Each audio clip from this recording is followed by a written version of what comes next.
में भी गुनाहों का सैलाब था, लेकिन आमीना का लाल आया, उसने जमीन पे कदम रखा, उसके करम की हवा ने सितम की तमाम धुएं को साफ कर दिया और फिर कायनात के अंदर इंसाफ का सूरज नमूदार हुआ। फिर वो दौर जमाने ने देखा कि जिस दौर का हाल ये था कि एक ही सफ में खड़े हो गए महमूद व अयाज, ना कोई बंदा रहा ना कोई बंदा नवाज। वो दौर इस्लाम ने पैदा किया कि जिसका लोग तसव्वुर नहीं कर सकते थे, वो नजरिए इस्लाम ने अता किए। जिसको लोग सोच नहीं रखते थे, वो हालात इस्लाम ने अता किए। आप गौर करें, आज दौर कितना नागुफ्ता भी है, आज हालात कितने बिगड़े हुए हैं। माफ कीजिएगा, ये हर घर की कहानी है। शादी ब्याह की बारी आती है तो सबसे पहले बेटियों के सरों की चादरें उतर जाती है, तब जाकर के शादियां उरूज पर आती है। जब बेटियों की इज्जतें नीलाम होती है, तब जाकर के शादियों में चार चांद लगा करते हैं। कभी मेहंदी के नाम पे, कभी रज्जगों के नाम पे, कभी मेहंदी के नाम पे, कभी हल्दी के नाम पे, कभी फैशन के नाम पे, कभी तमाशों के नाम पे। हर दिन हर रात बेटियों की आबरू रेजी होती रही और हम इसे तरक्की का दौर कहते रहे। किस चीज को तरक्की कहते हो साहिब? जहां बेटियों के सर से दुपट्टे उतर जाए तुम उसे तरक्की कहते हो। जहां बेटियां बेपर्दा हो जाए तुम उसे तरक्की कहते हो। जहां बेटियों को बेपर्दा कर दिया जाए तुम उसे तरक्की कहते हो। हम तरक्की उस दौर को कहते हैं जिस दौर में पैदा होने वाली बेटी को ज़ैनब कहा जाता है, जिस दौर में पैदा होने वाली बेटी को उम्मे कुलसूम कहा जाता है। हम उस दौर को तरक्की का दौर कहते हैं। जिस दौर में पैदा होने वाली बेटी को फातिमा ज़हरा कहा गया, हम उस दौर को तरक्की का दौर कहते हैं। जिस दौर में पैदा होने वाली बेटी को खदीजतुल कुबरा कहा गया, हम उस दौर को तरक्की का दौर मानते हैं। जिस दौर में पैदा होने वाली बेटी को आयशा सिद्दीका कहा गया, इसलिए हम कहते हैं वो अंधेरा ही भला था कि कदम राह पे थे, रोशनी लाई है मंजिल से बहुत दूर। नाराए रिसालत, नाराए गौस, मसलके आला हजरत, जलसा-ए मिलादुल नबी, मुफ्ती हमान साहब किबला, नाराए तकबीर। बुरा तो नहीं लग रहा है आपको? सुभान लगे तो खाक से पाए मोरा लंग ने मुल्क खुदा तंग ने। हाँ, हमें लगता है शायद ये कुर्सी हमें मिली ही इसलिए ताकि हक बात आपसे करें। निकलेंगे हम इस दौर से इंशाअल्लाह, वादा करते हैं इंशाअल्लाह। माफ कीजिएगा, बरेली शरीफ हमारा जिनका है वही बोले, जिनका ना हो वो आला हज़रत को छोड़कर सुन्नियत साबित करके दिखाए। सीधी सी बात, जिसका है मरकज वो बोले हमारा मरकज, हाँ हमारा मरकज। हाथ किसके नहीं उठे? तेरा खाए तेरे गुलामों से उलझे। हाँ, वो ना एक बड़ा ना छोटी सी क्लिप किसी मौलवी की उठा के ना उसमें मीम बना रहा, तो मैंने कहा छाछ तो बोले ही बोला, चल्ली भी बोली जिसमें छत पर छेद। ये इतनी बदबख्त कौम है, इसका नाम ले दो तो जलसों की बरकतें उड़ जाती हैं, लेकिन मजबूर करते हैं। बस मेरी बात सुन ले, आज ये पोस्टमार्टम नहीं, ये कभी फिर करूंगा। आज अपनों का ऑपरेशन करूंगा। जिन जख्मों की पट्टी वक्त पे नहीं होती वो नासूर बन जाते हैं, और जब नासूर बन जाते हैं ना तो फिर वो लाइलाज हो जाते हैं, और लाइलाज लोग फिर कब्र में जाके ठंडे होते हैं। ये याद रखिए। मैं कुछ बीमारियां आपके सामने रखना चाहता हूँ, माफ कीजिएगा, माजरत के साथ। सबसे ज्यादा जलसे बरेली में हो रहे, सबसे बड़े बड़े शायर बरेली में आ रहे, ठीक है ना? हर दिन देखो बड़े बड़े शोरा। मैं किसी की नाथखानी या किसी की बात के खिलाफ नहीं, लेकिन अपने तरीकों के खिलाफ हूं। लेकिन बड़े दर्द के साथ ये कह रहा हूं कि जो बच्चियां मुर्तद हो रही है ना, उनकी सबसे बड़ी तादाद बरेली से पैदा हो। क्या ये कह के हम छुट जाएंगे जी हम बरेली वाले थे? बोले क्या बरेलवी होने से सारे बंदे आला हज़रत हो जाएंगे? सारे बंदे मुफ्ती आजम हो जाएंगे? तो इस चीज पे घमंड का है। कोई बंदा कहते हमें बरेली वाले, हमें तो सारी ठीक है जी, बच बच से तो ये क्यों नहीं कहता हम हैं अल्लाह वाले? क्यों नहीं कहता कोई? अगर कोई कह भी दे तो उस पे सुभान अल्लाह कोई नहीं बोलता, क्योंकि बरेलवी होना आसान है, अल्लाह वाला होना मुश्किल है। क्योंकि अल्लाह वाला वही कहलाएगा जिसके सजदे कदा ना हो, जो हुजूर की शरीयत के खिलाफ न चलता। तो बदले थोड़ा सा अपने रवैयों को। हमें शौक है खाली 8, 20, 50 कलाम सुना दो बस, और हमें एक रात में जन्नती हो जाए। जन्नत इतनी सस्ती भी नहीं है बेटे जो प्लेट में लुकमा था उठा के खा लिया। जन्नत सस्ती होती तो बिलाल कभी कोड़े न खाते। जन्नत सस्ती होती तो करबला में 72 सर न उतरते। जन्नत मुश्किल थी, इसलिए सैयदा ने लाल को कुरान पढ़ के दूध पिलाया था। आसान है जन्नत, आसान है जन्नत। आज मिजाज देखे अपने, हमें कोई आए एक रात में जन्नती कर जाए। मुझे बताओ ये बेटियां मुर्तद क्यों हो रही हैं? जबकि वहां से रिपोर्टें आनी चाहिए थी ज्यादा, जहां हमारा गढ़ नहीं है। हमारे गढ़ से कसरत के साथ बच्चियां मुर्तद हो रही हैं। अभी शाम के वक्त में मैं एक बरेली की बच्ची का वीडियो देख रहा था। वो कह रही है, उसने साफ बात कही है कि मेरा पीछा न किया जाए, मैं फला तारीख इतने बजे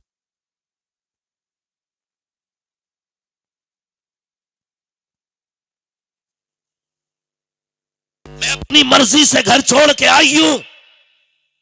यहां तक तो था मैं सोचने लगा कि इसका मुकद्दर जहन्नम था, चली गई।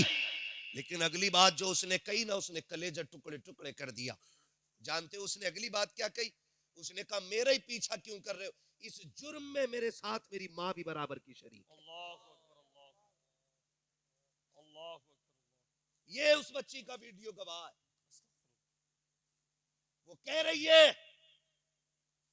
इसमें मेरी माँ बराबर की शरीक है। मेरी बात कान खोल के सुने, माँ बहने बेटियां बेटे भाई सब, मियां बीवी, एक गाड़ी के 2 पहिए। कितने बोले? सारे। मालूम है, मुझे पता है ना थके लोग हिस्से में आए, लेकिन बर्दाश्त करें थोड़ी सी। मेरी बातें कड़वी भी होती है, सुभान अल्लाह भी नहीं निकलेगी मुंह से, मत निकालना। बस मेरी बातें यहां लिख के ले जाना। मैं खाली दाद लेने नहीं आया, मैं चाहता हूं अल्लाह करे ये बात यहां उतर जाए। क्या कहा उसने? मेरी माँ भी इसमें बराबर की शरीक है। अब मैं क्या कह रहा हूं? मियां बीवी गाड़ी के 2 पहिए होते, एक अगला एक। अगर एक भी पंचर हो जाए गाड़ी चलेगी? अगर चलेगी भी तो कैसे? डिसबैलेंस, ठीक है ना? और डिसबैलेंस पंचर नहीं, हवा कम बढ़ती भी हो जाए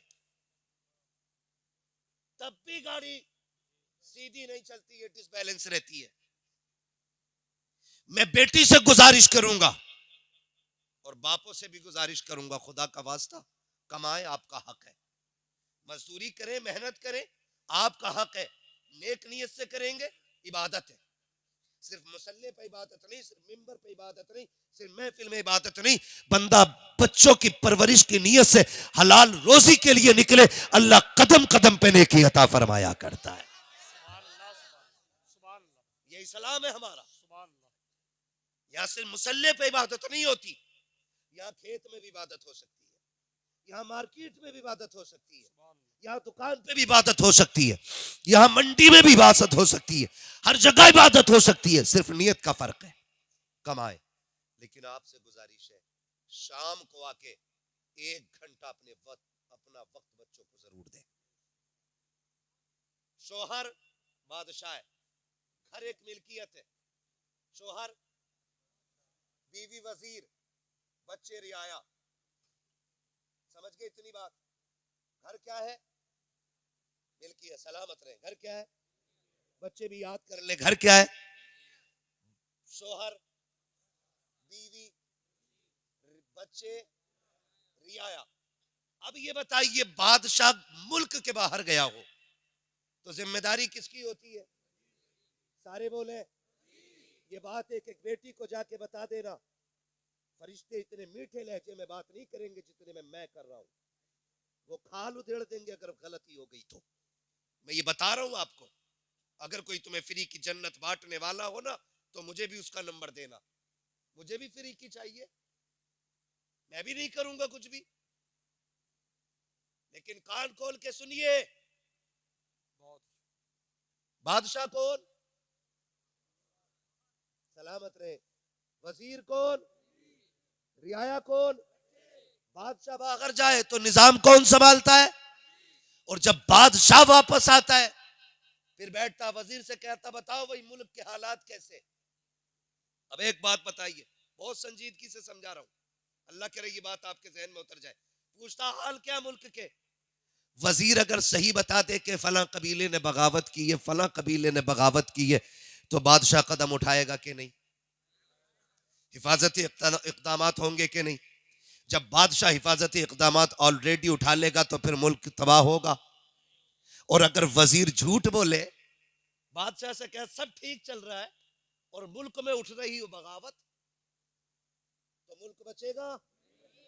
बोले। ये पीछे वाले क्यों नहीं बोल रहे भाई? बचेगा मुल्क, बचेगा मुल्क। तो मेरी बेटी, मेरी बहन, कान खोल के सुन ले। जब शोहर घर से कमाने के लिए निकलता है, सुबह उठ के आंखें मसलता हुआ, कोई हाथ में खाली थैला लेके जाता है, कोई मंडी को टिफिन लेके जाता है, मगर खुदा की कसम पूरी सल्तनत तेरे हवाले करके जा रहा है। गोया कह के जा रहा है, बेटी की आबरू तेरे हवाले है, बेटे का नक्श कदम तेरे हवाले है। मैं 12 घंटे के बाद लौट के आऊंगा, मेरे सल्तनत के एक एक कोने की हिफाजत करनी है। फिर बेटी बीवी की जिम्मेदारी बनती थी कि वो बच्चों का ख्याल करती, बेटी के एक एक लम्हे पे नजर रखती। कितनी बदबख्त है वो बीवियां जो बच्चियों के गलत कारनामों को शोहर पे छुपाती रहती है, फिर कहती हाय मुझे पता नहीं था। मैं पूरी गारंटी के साथ कहता हूं, बेटी का कदम सकी गई या गलत, ये हो ही नहीं सकता कि माँ को खबर ना हो। माँ एक एक बच्चे की एक एक हरकत को जानती है। वो औरतें सितम करती है घर पे, जो बच्चियों को, गलतियों को शोहर से इसलिए छुपा लेती है कि बच्ची नादान है, कल सवर जाएगी, आज गलती की है, कल बदल जाएगी। खुदा के वास्ते इस उठने वाली बगावत को इब्तदा में दबा दो, वरना आज एक गई है, कल एक एक करके बेटियां चली जाएंगी। और आप पर भी लाजिम बनता है, आंखें बंद करके बीवी पे भरोसा ना कीजिए। कभी खुद भी चेक किया करो, कभी खुद भी बच्चों में बैठा करो, कभी तबसरे किया करो। उस तरह निजाम चलाओ जैसे मेरे मुस्तफा ने निजाम चलाया है, जैसे हुजूर ने बच्चों को पाला था।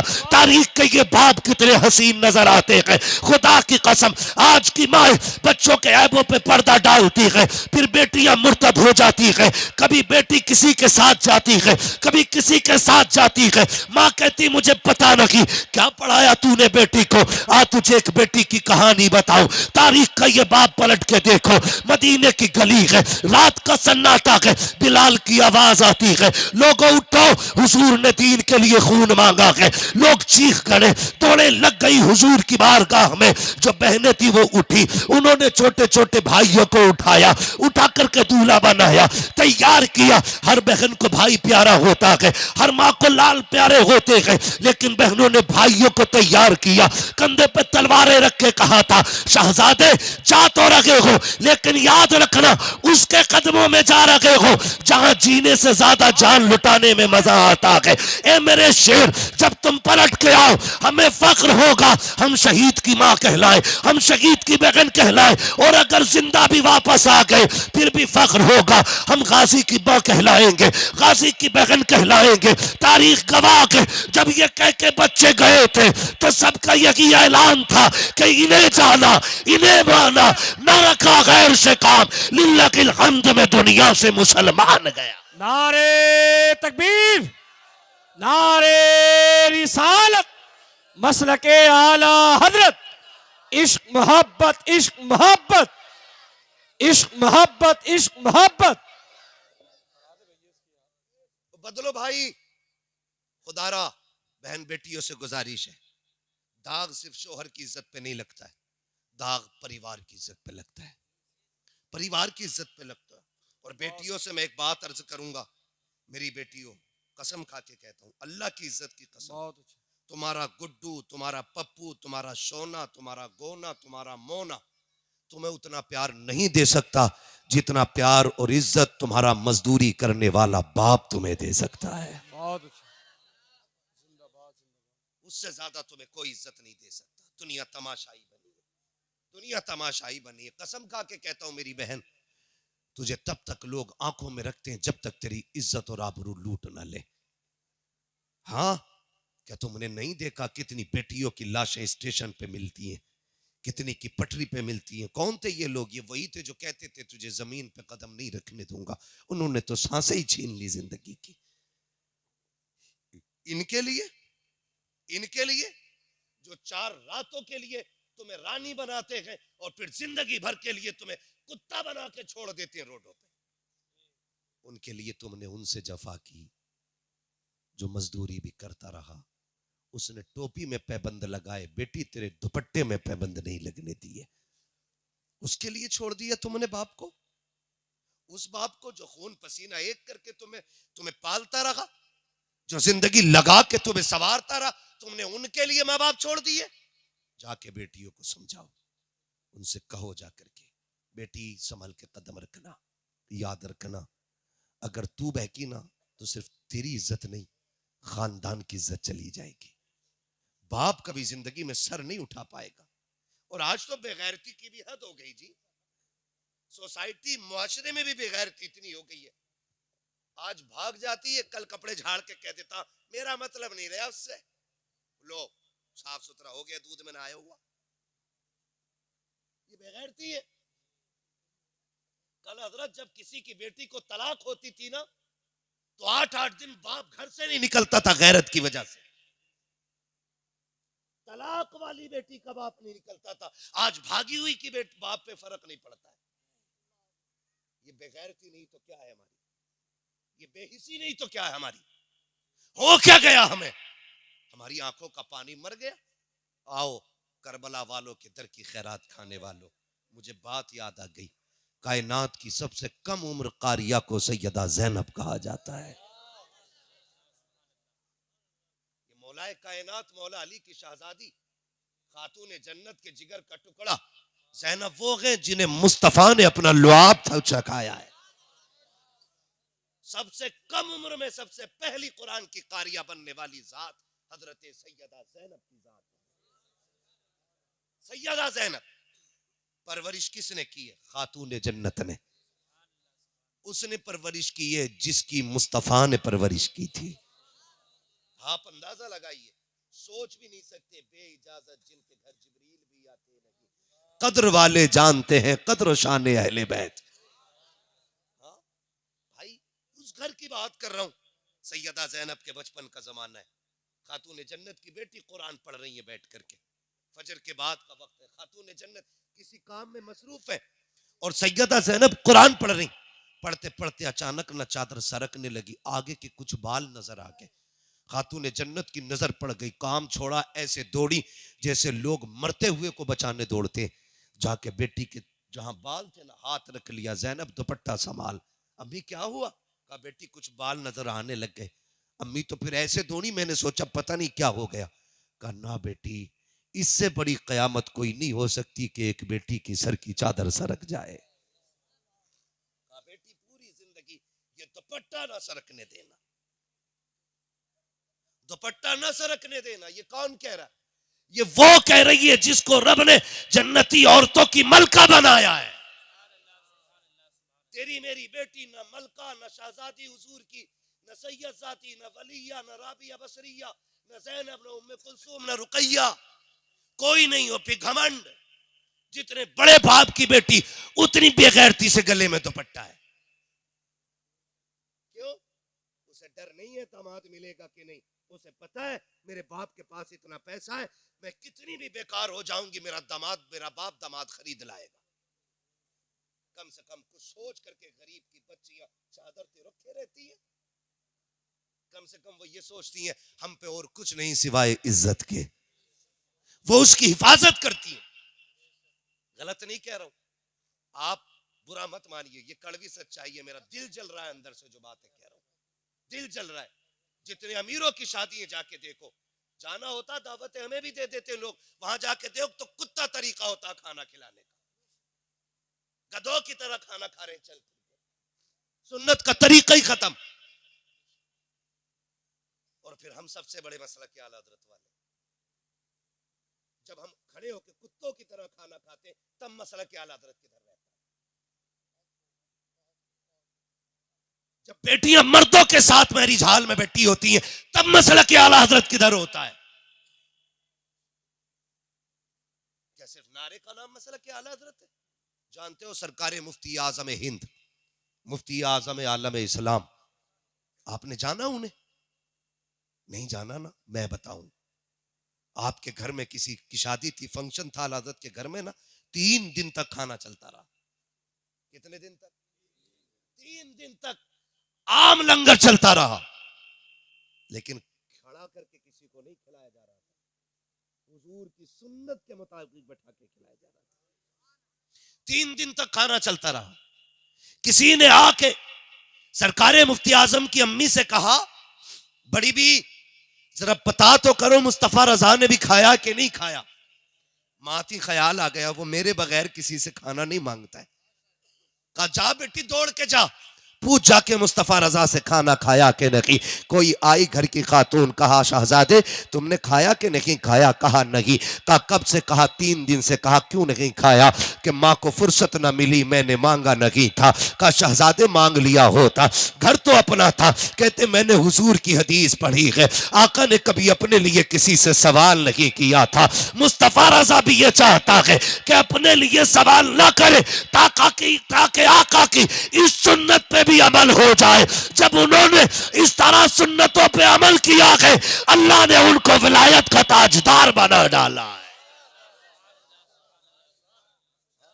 हम सुन्नत का गला घोट के मसलक के आला हज़रत के ठेकेदार, क्या जवाब दोगे आला हज़रत को? बताओ। पूछेंगे मुफ्ती आजम बताओ, मेरे घर की तो बेटियां भी बिना वजू के खाना नहीं बनाती थी, तेरी बेटी बगैर पर्दे के गैर महरम के साथ महल में कैसे आ गई? होगा कोई जवाब?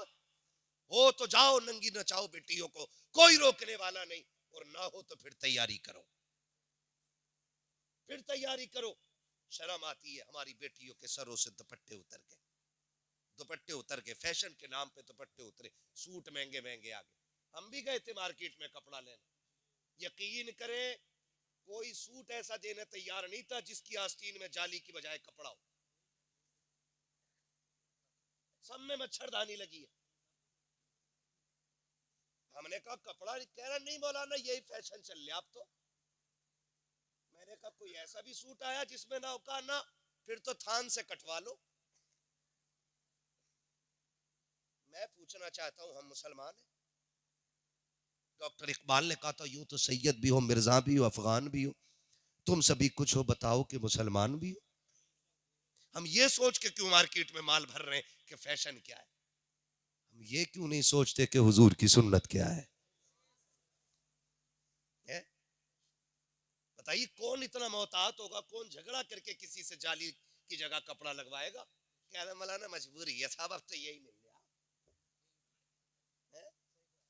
पहले गर्मियों में मच्छरदानी देखने मिलती थी, अब जाड़ों में भी बराबर आगे पीछे, कमी नहीं होती। मर जाए साए सकड़ के, लेकिन कपड़े पूरे नहीं पहनेंगी और ना हम पहनाए। क्यों? अगर कोई शरीफ जादी सादे कपड़े पहन ले तो बिगड़े हुए बाप की नालायक बेटियां उसे देख के ठट्टे उड़ा के कहती हैं पुराने दौर में जी रही है, अभी पुराने दौर में जी रही है, पढ़ा हुए ना दिखे, पढ़ी हुई नहीं, स्कूल नहीं गई होगी, यही रही होगी, 4-5 मदरसों में चक्कर काटा हो। ये कह के जलील करती है मेरी कौम की बेटियों। तुम्हें क्या पता है आज इस पे हंस रही हो, जिसके हया वाले लिबास पे तुम्हें हंसी आ रही है ना, मरने के बाद अल्लाह एक एक दांत तोड़ेगा और कोई बचाने वाला नसीब नहीं होगा। आज जिसकी शराफत के लिबास पे ठट्टे उड़ा रही हो, कल जब फरिश्ते इसी के एहतराम में आएंगे और इसी की इज्जतों की चादरें उड़ाई जाएंगी, इसी को इज्जतों के ताज पहनाए जाएंगे, तब तुम्हें पता चलेगा कि पुरानी सोच किसकी थी, उम्दा सोच किसकी थी, घटिया सोच किसकी थी, बेहतर सोच किसकी थी। खुदा के वास्ते मजाक ना उड़ाना, पूरी दुनिया में ऐलान करके बता दो, फैशन कुछ भी हो, हमारी बेटियों को वो लिबास पसंद होगा जो खुदा की भी पसंद होगा, मुस्तफा की भी पसंद होगा। करेंगे इंशाअल्लाह ऐसा। सबसे पहला काम करो, लिबास पे पाबंदी लगाओ। और ये मत सोचिए बरेली से शुरू होगा काम तो हम करेंगे। मैं कहता हूं खुद ऐसे हो जाओ। डॉक्टर इकबाल ने कहा था खुद ही को कर बुलंद इतना कि हर तकदीर से पहले खुदा बंदे से खुद पूछे, बता तेरी रजा क्या है। जरूरी तो नहीं है यार कि फला शहर से शुरू होगा, फला लोग करेंगे तो हम, अभी तो वो कर ही नहीं रहे ना। मैं कहता हूं, क्या नाम है इस गांव का, शिकारपुर चौधरी वालों, इब्तदा तुम कर दो, ऐलान कर दो, आज के बाद किसी की बेटी ऐसा लिबास नहीं पहनेगी जिसमें जिस्म का पर्दा ना हो। ऐलान कर दो, खुदा की कसम इब्तदा तुम करोगे, यह हवा पूरे हिंदुस्तान में चलती नजर आएगी। यह आपकी जिम्मेदारी बनती है। जलसा भले 5 साल में एक करना, लेकिन अमल एक पे करना शुरू कर दो, लाजिम कर दो। और अगर कोई ये कहे कौन बांधे बिल्ली के गले में घंटी, ये करोगे ना फिर काम नहीं होगा। अगर ये मुश्किल है तो फिर एक काम करें, कोई ऐसा है जो इस महफिल में बेगैरत बैठा हो? सारे गैरत वाले भाई है ना, जितने गैरत वाले हाथ उठा के बताएं जरा। सलामत रहे, सलामत रहे, अल्लाह गैरतें बरकरार रखे। हर भाई ये फैसला कर ले कि मैं अपनी बहन को बेगैरती वाले कपड़े नहीं पहनने दूंगा। अगर फिर भी किसी की पहनती है तो समझ लेना रगों में लहू गैरत वाला नहीं, बेगैरती वाला है। ये फैसला करना पड़ेगा और जल्दी ही करना पड़ेगा। अगर नहीं करोगे तो फिर हमारी तबाही से हमें कोई बचा नहीं सकता है। करेंगे इंशाअल्लाह, इस पे अमल करेंगे इंशाअल्लाह। मैं बताऊं ईमान किसे कहते हैं? मरना एक दिन, बेटों को भी मरना और बेटियों को भी मरना है। बेटी की कब्र में अब्बा नहीं आएगा और अब्बा की कब्र में बेटी। मेरी कब्र में आपको नहीं लेटना, आपकी कब्र में मुझे नहीं लेटना है। तैयारी तैयारी, समझ पा रहे मेरे बच्चे मेरी बात? तैयारी खुद ही करनी पड़ेगी। हमें अपनी कब्र की तैयारी खुद करनी है। सुन बेटी, ईमान किसे कहते हैं? मदीने का बाजार है आज ना। ये जो बिक जाते हैं ना टके टकों में, कोई गाड़ी का लालच, कोई झुमकों का लालच, कोई सोने का लालच है, कोई 3 लाख का लालच, कोई 5 लाख का लालच, इसमें जो बिक जाते हैं ना, ईमान खराब कर लेते हैं। एक बात कह रहा हूं पूरी जिम्मेदारी से सुनिएगा, अल्लाह आपको सलामत रखे। बहुत गौर से, मदीने का बाजार है, यहूदियों की मार्केट है। खरीदारी के लिए सिर्फ एक मुसलमान है। उसी बाजार के किसी कोने में सोना खरीदने के लिए एक बच्ची आई हुई है और बच्ची ने कलमा मदीने वाले का पढ़ा है। हमें फख्र है, रब ने हमें मुसलमान बनाया है। फख्र है कि हम मुसलमान हैं। बरेली से आवाज आती है, अपने महबूब की उम्मत में बनाया मुझको, शुक्र किस तरह करूं मालिको मौला तेरा। दिला बस खौफ से पत्ता सा उड़ा जाता है, पल्ला हल्का ही सही भारी है भरोसा तेरा। शुक्र है रब ने हमें मुसलमान, थके तो नहीं ना, जो नहीं थके वो बोले हमें मुसलमान बनाया है। हमें इस बात पर फख्र है। बच्ची हुजूर का कलमा पढ़ती है। एक यहूदी की दुकान में चली गई, उसने कहा कि मुझे जेवर चाहिए। सुने बहुत गौर से, बच्ची ने कहा जेवर चाहिए। दुकानदार ने सोना निकाला दिखाने के लिए कुछ जेवर। बच्ची ने जब नकाब से हाथ निकाला ना, हाथ देख के ना उसकी नीयत बहक गई। उसने सारा जेवर सामने डाल दिया, कहा जो पसंद करना है कर ले। उसने जो लेना था लिया, कीमत पूछी। वो कहने लगा कीमत ना पूछ, जितना चाहे ले ले, मुझे पैसे नहीं, मुझे मेरा तुझ पे दिल आ गया है, बस मेरी हसरत पूरी कर और जितना चाहे सोना ले जा। उसने सोना उठाया, मुंह पे मारा और मार के कहने लगी कुत्ते तुझे क्या पता है, तू सोना हमारी ठोकरों में डाल रहा है, हमने अपनी जान मुस्तफा जाने रहमत के हाथों पे बेच डाली है, हमने अपने आप को हुजूर के हाथों पे बेच दिया है, अब तू क्या खरीदेगा। उसने कहा ये जितना सोना सारे ही ले जा, मगर सुन मेरी बात मान ले। उसने मुंह पे थूका, निकल के चली, दुकान से निकला। निकलने के बाद बच्ची का हाथ पकड़ा, जबरदस्ती दुकान में खींचने लगा। जब बच्ची के साथ जबरदस्ती की तो बच्ची ने एक आवाज दी, है कोई गैरत वाला जो हुजूर के शहर में हुजूर की कलमा पढ़ने वाली की इज्जत की हिफाजत कर सके। जैसी उसने एक आवाज दी ना, उस पूरे गैरों के बाजार में हुजूर का कलमा पढ़ने वाला गुलाम सौदा खरीद रहा था। उसने आवाज सुनी, सामान रख दिया, उधर दौड़ा जिधर से आवाज आ रही थी, और जाके देखा ना तो यहूदी बच्ची का हाथ पकड़े हुए था। इसने जाकर के हाथ पे हाथ मार के बच्ची का हाथ छुटाया, अपने पीछे खड़ा करके कहने लगा खबरदार इसकी तरफ हाथ ना बढ़ाना। उसने कहा तेरी क्या लगती है। उसने कहा ये मेरी बहन लगती है। कहा तेरा रिश्ता कहाँ से चला गया। तब उसने कहा था कोई रिश्ते खानदान से चलते हैं, कोई रिश्ते नस्ल से चलते हैं, कोई रिश्ते वो है जो खून से चलते हैं, ये वो रिश्ता है जो हुक्म रसूल से चल रहा है। इस रिश्ते को मेरे नबी ने बना दिया है, ये ला इलाहा इल्लल्लाह का रिश्ता है। उसने कहा कहना क्या चाहता है। कहा अगर जान प्यारी है तो वापस चला जा, वरना ये बच्ची हमारे हवाले कर दे। उसने कहा माँ का दूध पिया है। हाथ आगे बढ़ा के देखा, जैसे इसने तलवार निकाली है, यहूदी ने देखा कि हमारे शहर के अंदर, हमारी गलियों में, हमारे बाजार में हमें धमकी दे रहा है। उसने अपनी कौम को आवाज दी, आओ लोगों निकल के आओ, एक कलमा पढ़ने वाला हमारी गैरत को चैलेंज कर रहा है। सैकड़ों तलवारें निकल के आ गई थी, लेकिन ये गुलाम मोहम्मद अरबी का था, टल न सकते थे अगर जंग में अड़ जाते थे। पैर शेरों के भी मैदान से उखड़ जाते थे। दस्त तो दस्त है, दरिया भी न छोड़े हमने, पैर जुल्मात में दौड़ा दिए घोड़े हमने। सैकड़ों तलवारें सामने गए, गुलाम ने तलवार निकाली है, बेटी कमर के पीछे गए, कम्मा का दूध पिया गए, आके कोई हाथ लगा के दिखाए। एक यहूदी आगे बढ़ा, इस गुलाम ने तलवार उठाई और ऐसी चलाई कि चलती हुई तो देखी थी, लेकिन गिरती हुई किसी ने नहीं देखी। सर अलग धड़ अलग था, सब टूट पड़े, हमारा बंदा मार दिया गया। इतनी जुर्रत तो देखो, अकेला मर्दे मुजाहिद एक गैरों के बाजार में एक बेटी की आबरू के लिए सुबह से दोपहर तक तलवार चलाता रहा। आखिर इंसान था कब तक लड़ता, लड़ते लड़ते बाजू थक गए, बाजू अब सुस्त पड़ने लगे।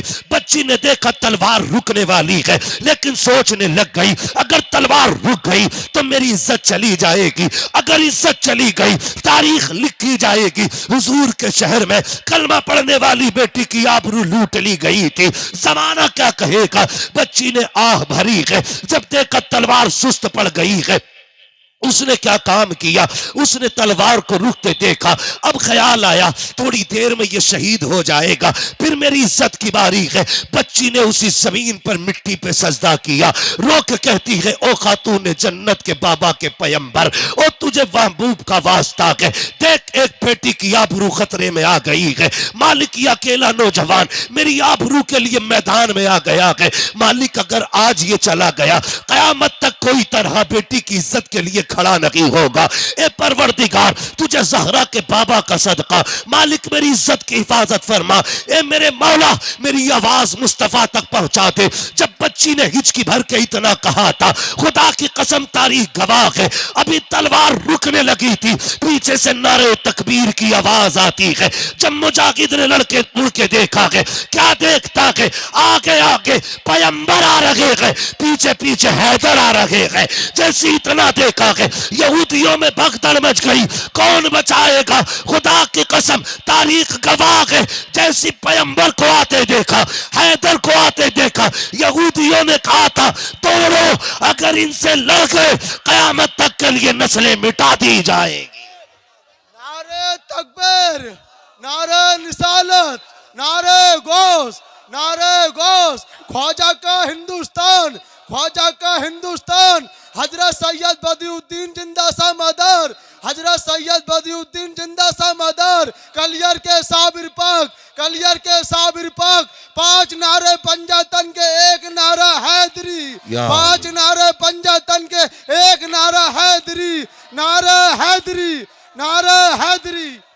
मैं पूछना चाहता हूं, हम तो इतने गैरतमंद थे, अगर सैकड़ों में एक बेटी की इज्जत जाती थी तो एक बंदा तन मन धन की बाजी लगा देता था। आज हम ही अपनी बेटियों की इज्जत के लुटेरे बन गए, हम ही तमाशाई बन गए। हम ही ब्याह शादियों में बेटियों को नंगा भेजते और हम ही उनकी जवानियों को अपनी आंखों से ताड़ते हैं बैठ करके। ये दीन है? ये इस्लाम है? नहीं। खुदा की कसम, बेटियों को पर्दा दो। और कसम खा के कहता हूं, ये जो दुनिया रो रही है ना, अल्लाह सलाहुद्दीन दे दे, सलाहुद्दीन दे दे, हालात ऐसे रहे कयामत तक सलाहुद्दीन नहीं पैदा होगा। सिर्फ बेटियों को हया दे दो, पर्दा दे दो, मुस्तफा जाने रहमत की बेटी वाली जिंदगी दे दो, हाथ ना भी उठेंगे इन्हीं की गोद से सलाहुद्दीन अय्यूबी पैदा हो जाएगा। इसलिए कि उसूल है, जमीन अच्छी होती है तो नस्ल अच्छी, फसल अच्छी होती है, माँ अच्छी होती है तो नस्ल अच्छी होती है। बच्चों के किरदार में माँ का बहुत अहम किरदार होता है। मुझे बात याद आ गई बाबा फरीद गंज शकर की। माजरत चाहूंगा, लोगों की फरमाइशें कई सारी थी और अपने अपने लोगों ने वाकयात रखे थे। मेरे बच्चों, अगर मैं ना कर सकूं किसी का वाकया बयान, नाराज ना होइएगा, इंशाल्लाह कभी जिंदगी रहेगी और फिर कभी आपकी फरमाइशें पूरी कर लूंगा मैं। बस आज मेरी बात सुन ले, माओ का किरदार कितना में जाओ जाके बेटियों को बताओ। हजरत बाबा फरीद गंज शकर रहमतुल्लाह तआला अलैह, कौन फरीद? ये वो फरीद है कि अगर खारे पानी में फूंक मार दे तो अल्लाह मीठा कर देता था। और बड़ी बात है, ये वो फरीद है जिसका लोग चेहरा देखते थे तो कलमा पढ़ के मुसलमान हो जाते थे। ये माओ का किरदार है, ये माओ का किरदार होता है। बाबा फरीद गंज शकर रहमतुल्लाह तआला अलैह पे दावा हो गया कि फरीद वो है कि जो जिसका लोग कलमा पढ़, चेहरा देख के कलमा पढ़ लेते। ऐसा करो इसे कैद किया जाए। बात कोर्ट तक पहुंच गई। थक गए भाई? जा रहे ना? कोई बात नहीं है, खड़े भी होके सुन सकते हैं। थक गए होंगे तो मैं समझ सकता हूँ, आपको बहुत ज्यादा सीधा होना पड़ रहा है ना, एकदम नीचे बैठे हुए। तवज्जो है ना सारे लोगों की? मुकदमा हो गया कोर्ट में, का फरीद वो है जिसका लोग कलम चेहरा देख के कलमा पढ़ लेते। का करना का फरीद को जेल में डाल दो। का पहले कोर्ट में हाजिर किया जाए फरीद को। तो जब बाबा फरीद कोर्ट में तशरीफ लाए तो जिन्होंने मुकदमा किया था उन्होंने कहा कि चेहरे पे कपड़ा डाल के आना है। तो बाबा फरीद चेहरे पे कपड़ा डाल के आए। जज ने कहा मैं कैसे मान लूं कि कोई देख के किसी को किसी का धर्म पर कबूल कर लेगा? मैं जरा देखूं तो सही चेहरा कैसा है। जो सामने लोग खड़े थे कहा मेहरबानी कर ना उठवा कपड़ा, वरना फैसला ही नहीं कोर्ट ही बदल जाएगा। उसने कहा जी तुम्हारी कैसे मान लूं, अहमक लोग हो, चेहरे देख के भी कोई धर्म बदल लेता है। उसने कहा ठीक है भाई उठाओ कपड़ा।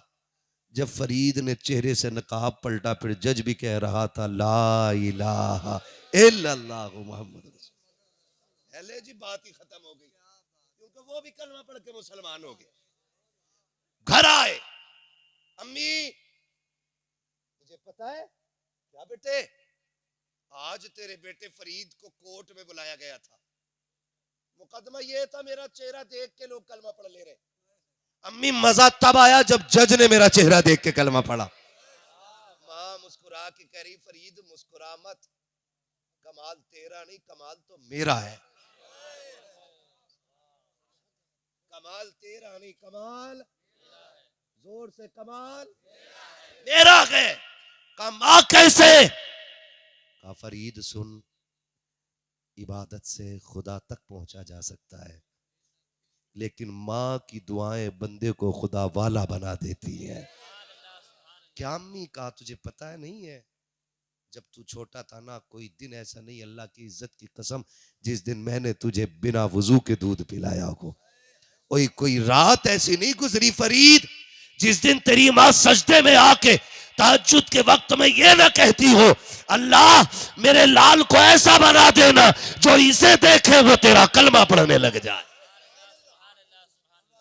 लोग बात करते हैं हुज्जतुल इस्लाम की, लोग उन्हें देखते थे कलमा पढ़ के मुसलमान होते थे।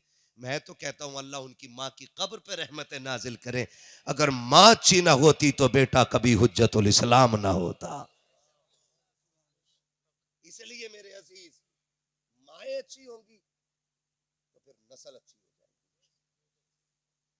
समझ रहे मेरी? माओ को बेहतर करना। एक जरूरी बात नौजवानों से भी कर जाऊं, आज मैंने सिर्फ पर्दे और एहतियात पे बात की है। शादियों को इतनी मोहतात बना दो, जरूरी नहीं है ये जाके खाएंगी तभी वलीमा पूरा होगा, है ये बताओ? ये नहीं जाएंगी तो शादी नहीं होगी। दावत भी है तो घर भिजवा के खिलवा दो, या अगर खिला भी रहे पर्दे के साथ बुला, पर्दे के साथ बैठा। ये कौन सी गैरत हो गई, बिना पर्दे आ गई क्या मुखिया के बेटे का वलीमा? आग लगे ऐसे वलीमों में जहां 1000 बेटियों की इज्जतें उछाली जाती है। नहीं चाहिए ऐसा वलीमा जहां इज्जतें महफूज ना हो। वलीमा वो करो जिसमें सवाब भी रह जाए और इज्जतें भी बाकी रह जाए, है ना? हुजूर ने फरमाया सबसे बुरी दावत है उस वलीमे की जिस वलीमे में गरीब ना हो। बुरा खाना जिसमें गरीब ना। आज गरीब की दावत नहीं, सारे अमीरों की दावत होती है। क्यों? जिनने बकरा खिलाया वही बकरा खाने आएगा, जिनने मुर्गा खिलाया वही मुर्गा खाने आएगा, जिसने बेचारे ने नहीं खिलाया वो गरीब तो आएगा ही। ये कंडीशन से मेरे अजीज वलीमे ऐसे कर लो कि जिससे खुदा भी राजी हो जाए और मुस्तफ़ा भी राजी हो जाए। नौजवानों से आखिरी बात कर जाऊं, सुन लेंगे ना भी सुनेंगे तो थोप के जाऊंगा, क्योंकि लाजिम है मुझ पे आपसे चंद बातें कर जाऊं। मुझे एक बात बताओ, बुरा ना मानना, कड़वी बातें, कभी आईने के आगे खड़ा होना और इतना आईना हो कि सर से लेके पैर तक तुम्हें दिखाए, फिर अपने ऊपर सर से लेके पैर तक नजर डालना, फिर देखना तेरा कितना जाहिर हुजूर की पसंद के मुताबिक है और कितना हुजूर की पसंद के खिलाफ है। बस इतना देखना है। हुजूर हमारी कब्र में आएंगे, यह अहले सुन्नत का अकीदा है।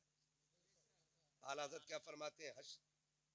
कब्र में लहराएंगे ता हश्र चश्मे नूर के, जलवा फरमा होगी जब तलात रसूलुल्लाह की। है कि नहीं? हुजूर हमारी कब्र में तशरीफ लाएंगे। बोले इंशाअल्लाह, सारे बोले इंशाअल्लाह। अरे कोई वहां भी तो नहीं बैठा है? अरे ना चचा आ जा दाएं बाएं से, बैठा भी हो तो भगाना मत, या 2 नंबर का माली नहीं, या सारा ही 1 नंबर का है। बातें सुन, जलसा खत्म होने से पहले वहाबी को भी कहना पड़ेगा मैं मुजरिम हूं आका मुझे साथ ले लो, के रस्ते में है जा बजा थाने वाले। मसला के आला हजरत ऐसा है ही नहीं जो कोई उंगली रख सके। वो तो कुछ जाहिल, कुछ गवारों, कुछ बदतमीजों की वजह से बदनाम हो गया। सही बता रहा हूं हजरत? ही कुछ गवारों की वजह से, अंधभक्तों की वजह से बदनाम है मसला के आला हजरत। उधरी नहीं है अंधभक्त। हाँ, भीड़ देखा, सजदे में गिर गए उसके आगे। सजदा किसके लिए? सारे बोले किसके लिए? किसके लिए? सिर्फ अल्लाह के लिए। महबूब क्या कहते?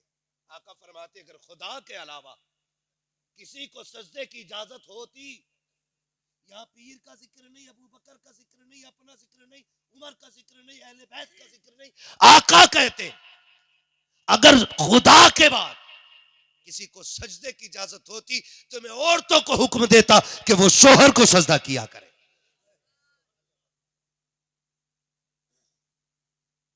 ये शोहर को इजाजत होती, हुक्म होता औरतों को कि शोहर को सजदा करे। अगर इजाजत होती सजदे की तो जब वहां हुजूर फरमा रहे तो यहां तो नंबर भी नहीं आया था हजूर का, जिसके जाके आगे गिर गए पायला वो है, जिंदे पे माला चढ़ा डाली तमाम, और वो भी पीठ थपथपा रहा। बेटे तू हल्के मार रहा, फरिश्ते इससे ज्यादा लठ मारेंगे तेरे। है किस हवा में? इस्लाम है, लावारिस दीन नहीं है। इस्लाम वो है जिसका वारिस आज भी गुंबद खतरा में मौजूद है। इसे लावारिस न समझना। इसके पहरेदार को हैदर कहा जाता है, इसके निगहबान को उस्मान गनी कहा जाता है, इसके पहरेदार को फारूक आजम कहा जाता है, इसकी सरहदों पे पहरे देने वाले को अबू बकर सिद्दीक कहा जाता है। ये लावारिस नहीं है। तेरे जैसा लुटिया चोर लूट के चला जाएगा इस्लाम को। जब इस्लाम में सजदा नहीं तो सजदा ये गवार करते और करवाते है ना, पूरा छप्पर पहने रखते अंगूठियों का, पूरा बिसात खाना। कर्रा मुरीद मिल गया तो उसमें से ही बेच ली। अजमेर से लाया था 51,000 दे दे, तू ले ले।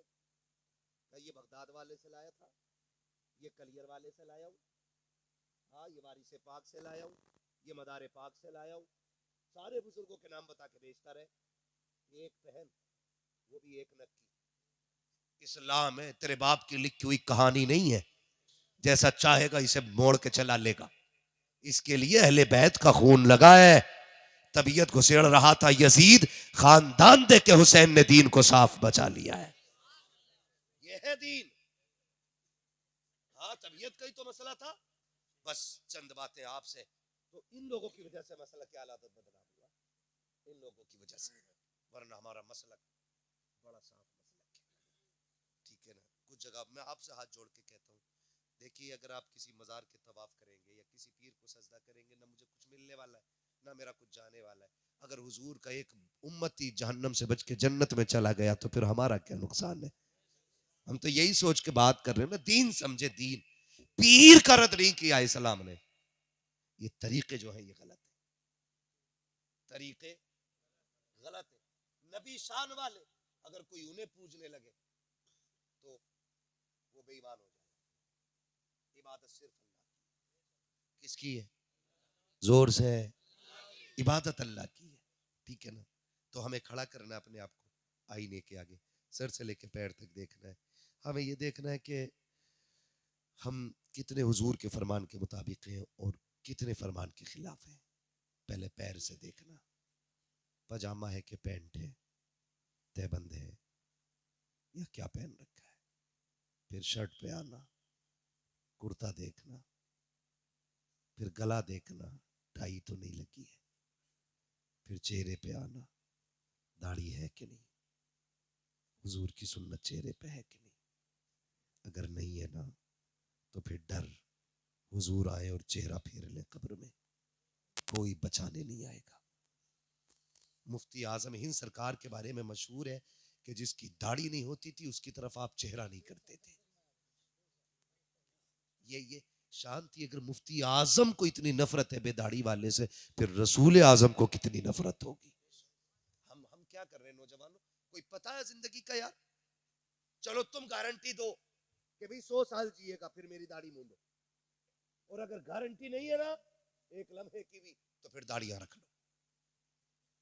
दे सकता है कोई गारंटी मैं 100 साल जीऊंगा? बोले सारे नहीं दे सकता ना। मौत का कुछ पता नहीं।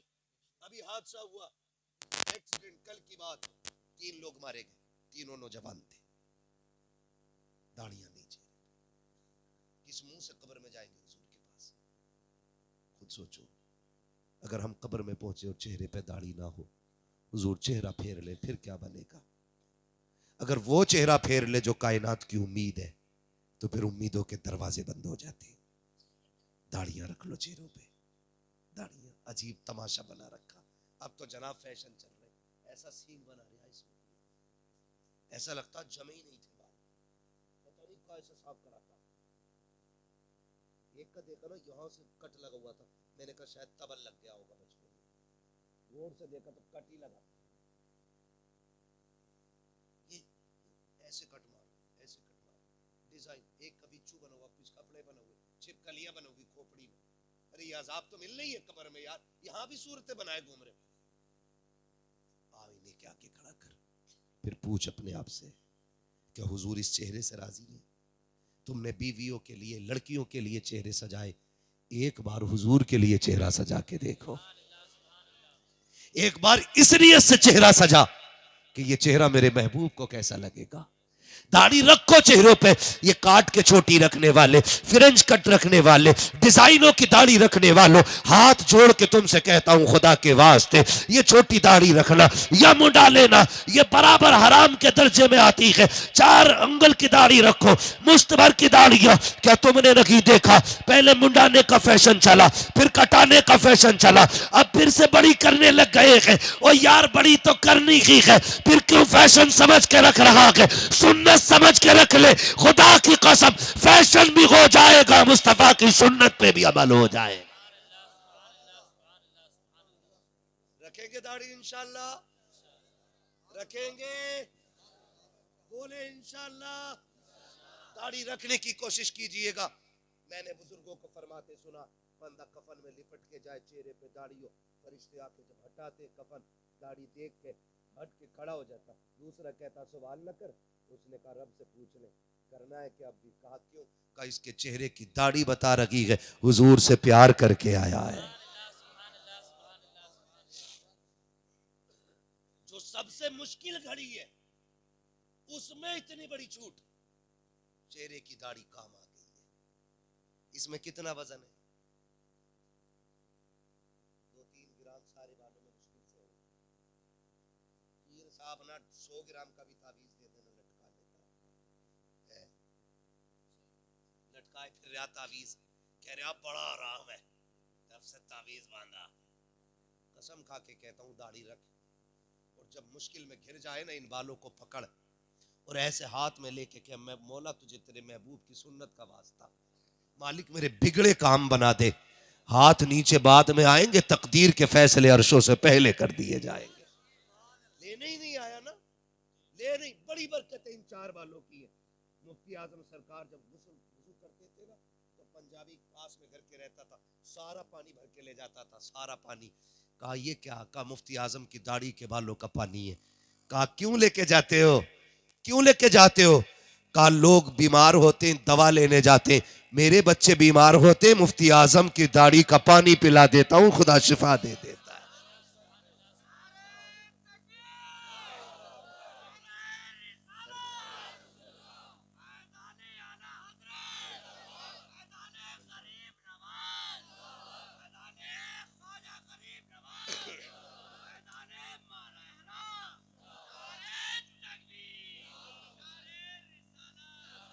रख लो नौजवानों दाढ़ी, कोई ज्यादा बोझ नहीं है और मौत कोई दूर नहीं है, कब्रिस्तान बहुत करीब है, मौत सर पे खड़ी है। दाढ़ी के चंद बाल रख लो, मेरे लिए नहीं, इनके लिए नहीं, इनके लिए नहीं। रात को लेटना ना, मुझसे लोग कहते हाथ उठवा लो, मैं नहीं उठवाता। मैं कहता हूँ हमारे सामने उठे तो क्या उठे, काश कभी ऐसा हो रात को 3 बजे तेरी आंख खुले और तेरा दिल मदीने वाले से लग जाए, उठ के मुसल्ले पे आए कि महबूब आज से तेरे लिए दाढ़ी रखूंगा। वो वादा जो होगा ना, देखना खुदा की कसम दिल बदल देगा, और दिल नहीं दुनिया बदल डालेगा। फिर तुझे लगेगा हुजूर ने तेरे लिए हाथ उठा के दुआ कर दी है। फरमाया गया जो हुजूर के लिए दाढ़ी रखता है ना, हुजूर गुंबद खजरा से उसके लिए दुआ फरमाया करते। फिर लगेगा तुझे रात के 3 बजे हुजूर के मदीने से ठंडी हवाएं आई हैं जिन्होंने झोंका दिया है, और फिर तुम्हें समझना है। करेंगे इंशाअल्लाह, दाढ़ी रखेंगे। कई बार लोग कह देते जी दाढ़ी रख लेते अभी ब्याह ना हुआ। एक भी दाढ़ी वाला इसलिए कुआरा नहीं मरा कि उसे किसी ने लड़की न दी। अगर इसलिए कोई कुआरा मरता ना तो कोई दाढ़ी न रखता। दाढ़ी रखने का एक बड़ा फायदा कुआरों के लिए ये है, अगर शादी से पहले दाढ़ी रख लोगे ना तो तुम्हारे घर में शैतान की बच्ची नहीं आएगी, कनीज़े फातिमा ज़हरा आएगी। क्योंकि दाढ़ी ये वो एंटीबायोटिक है जो बड़ी बड़ी शैतानियों का इलाज कर देती है। इसलिए पहले दाढ़ी रखेंगे तब भी फायदा, और बाद में रखेंगे तब भी फायदा है। ठीक है ना? जिनकी हो गई है वो भी रखें, जिनकी नहीं हुई है वो भी रखें, मगर दाढ़ी रखें। ये हमारी पहचान है। हमारी पहचान है। डर क्यों रहे हो? किस चीज का डर है? लोग कहते हैं मार्केट में निकलते हैं, हाल बहुत खराब है, मौलाना पता नहीं है, दौर खराब है। मैंने कहा हमसे ज्यादा कौन घूमता है? जिस सीट पे हम बैठ जाते हैं ना, कोई बैठता ही नहीं, बैठता ही नहीं करवट में। इसलिए नहीं कि हमने बम बांध रखा है, इसलिए कि हमारी दाढ़ी है। मैं कहता हूं शुक्र है मालिक, दाढ़ी में इतना दम है कि पूरी सीट खाली करा दी है। कितनी भी बड़े बड़े वीआईपीओ की महफिल हो, एक दाढ़ी वाला चला जाए, सारे ऐसी देखते हैं। ये धमक है इस दाढ़ी। रखेंगे इंशाअल्लाह, रखेंगे इंशाअल्लाह। अगर दाढ़ी की वजह से मौत आती तो हम सबसे पहले मार दिए जाते, लेकिन जिंदगी का मालिक भी अल्लाह है और मौत का मालिक भी अल्लाह है। मर के किधर जाना है? किधर जाना है? बोल ले जल्दी से भाई। कब्रिस्तान जाना है ना, कब्रिस्तान जाना है। उसकी हिफाजत करते हैं आप लोग?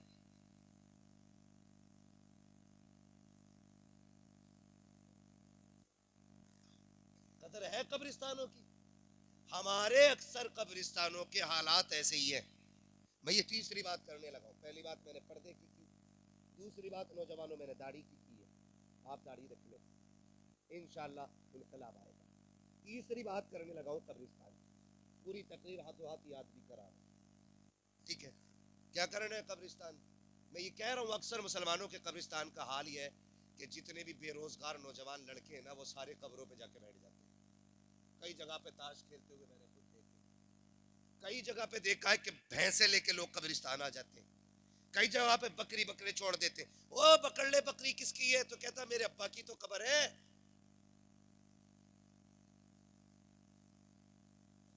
ये कंडीशन कब्रिस्तानों के हैं। अगर आप अपने कब्रिस्तानों का एहतराम नहीं करोगे तो कौन करेगा? आप सरकारों की भीख पे जिंदा हो।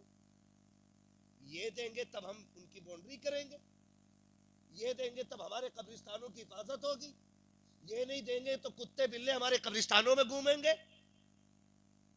हम शादियों में 10-10 लाख में आग लगाते हैं, 3-3 लाख की आतिशबाजी कर लेते हैं, तो क्यों ख्याल नहीं आता कि 10-10, 5-5 हजार देके कब्रिस्तान को ऐसा महफूज कर ले कि यहां पे या तो नेक लोग आया करें या सिर्फ खुदा के फरिश्ते आया करें। होना चाहिए कि नहीं? यहां पैसे वाले लोग रहते पैसे वाले है। कोई सबसे बड़ा पैसे वाला जो सबसे पहले उठ के कहे कब्रिस्तान की हिफाजत के लिए मेरी तरफ से ये सबसे पहला ऐलान है? क्या नाम है? माशाल्लाह मोहम्मद तारिक भाई पंजतन की निस्बत से 5,000 देने का ऐलान कर रहे हैं। खुदा सलामत रखे। पंजतन की निस्बत से 5,000 आ गए। है कोई छठी की निस्बत से 6,000 वाला उठे? सलामत रहे। 11 करो।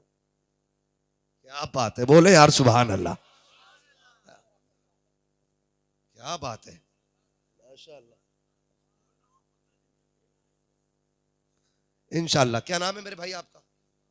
रिजवान भाई 15,000 देने का वादा कर रहे हैं। सुभान अल्लाह। वो उसकी मर्जी, को झूठ भी तो बोल जा। बैठ जाओ। हाँ आप बैठ जाओ, आप बाकी काम हमारा है, हमें जो कह सलामत रहे। माशाअल्लाह मेरे भाई। अगर नहीं सुनो भाई, 20 ना लिखो, और से रजवी की निस्बत से लिखो जरा। 24 करा लो, 26 करा लो, 25 करा लो। क्या करा रहे हो? क्या बात है। इश्क मोहब्बत, इश्क मोहब्बत, और जोर से इश्क मोहब्बत, इश्क मोहब्बत। ये है देखो माशाअल्लाह। मैंने आला हजरत की निस्बत के उर्स रजवी की निस्बत से कहा, मेरे भाई ने कहा 26 का ऐलान कर दिया। ताजो शरिया, ताजो शरिया। माशाअल्लाह 26 तक कहानी आ गई है कोई जो इनसे भी ऊपर चले? आज जमींदार गिन रहा हूं मैं आपके गांव में, है ना? बेटे की शादी में 3 लाख का आतिशबाजी करके प्रधान तो सारे बनते। उस जमीन के लिए कितने जमींदार हैं जहां सबको जाके लेटना है। मेरे भाई 26 तक आ गए। है कोई जो 26 से ऊपर जाए? पूरी महफिल देख रहा हूं मैं, ज्यादा नहीं, सिर्फ 5 मिनट का वक्त है आप लोगों के लिए, इसमें जो करना है कर ले। है कोई 26 से ऊपर वाला बंदा?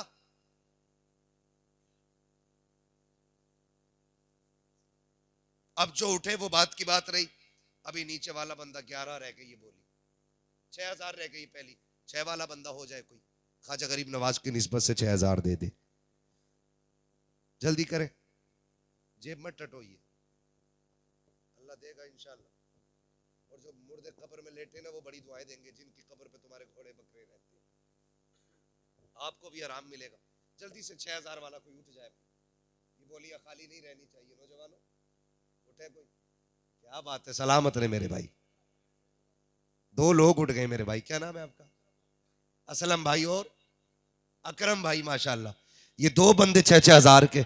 अजमेर वाले से जब भी थोड़ा मांगू बहुत दे देते, एक मांगा था अजमेर वाले ने 2 दे दिए, 2 दे दिए अजमेर वाले ने, एक मांगा था 2 दे दिए। मेरी एक बोली रह गई है 11वीं शरीफ की, 11,000। सलामत रहे मेरा भाई, क्या नाम है? जावेद भाई, माशाल्लाह। जावेद भाई 11,000 रुपए, बोल दे सुभान अल्लाह। हाँ, ऐसे घर जैसे तुम्हारे घर से लाके देंगे, हमारा तुम्हारा ही रहेगा। जफर भाई के माशाल्लाह 6,000 रुपए, 6,000 वाले 3 हो गए। हाँ, 11,000 वाला भी इकलौता ही है, 11,000 2 हो गए, एक ही हुए 11,000 वाले भी, ठीक है। क्या बात है, बोल दो सुभान अल्लाह। मुफ्ती जफर साहब क़िबला माशाल्लाह 11,000 रुपए का ऐलान कर रहे हैं, सुभान अल्लाह। है ना, ये वो जमींदारी है जो कब्र में भी काम आएगी, कब्र में भी काम आनी है ये जिम्मेदारी और ठेकेदारी। जफर भाई साहब की जानिब से, मुफ्ती साहब की जानिब से हमारे 11,000 हो गए। बस एक 12वीं होती है, घर सजते, अल्लाह करे कोई बंदा उठे हुजूर की 12वीं की निस्बत से 12,000 दे जाए। 12वीं वाला बंदा, सरकार की आमद, कोई वाला बंदा, 12,000 वाला बंदा, कोई भी एक बंदा 12,000। देखें, एक दूसरे को देख ले गौर से, जिसने ना देखा हो। 12,000 वाला बंदा। मैं तो ये देख रहा हूं कि दाएं बाएं से ऐलान हो रहा है, बीच में से कोई बंदा खड़ा होकर ऐलान कर देता 12 का भी, तो पता चलता महफिल में भी दम वाले लोग बैठे। 12,000 कोई बहुत बड़ी रकम नहीं है, और हुजूर की निस्बत से मांग रहा हूं, ये बोली खाली नहीं जानी है। क्या नाम है? अनस भाई और आरिफ भाई, कहां है ये? माशाल्लाह, ये पीछे बैठे हुए हमारे भाई, 12,000 रुपए अनस भाई और आरिफ भाई की जानिब से हुजूर की 12वीं की निस्बत से पेश हो गए, सुभान अल्लाह। ठीक है ना, ये गिनतियां अहले सुन्नत की पूरी हो गई हैं। ठीक, अब आपकी अपनी मर्जी है, जिसको जो भी देना है वो दे जाइएगा। मेरे हिसाब से अभी सबसे बड़ी बोली मेरे भाई की रह गई 26,000। ठीक है ना, उम्मीद है इंशाअल्लाह और भी कोई उठेगा जो 26 से ऊपर 50 तक भी जाएगा, और इंशाअल्लाह बोरी पूरी लगेगी। क्या बात है, सलामत रहे। कोई नारा लगाओ मजमे में से यार।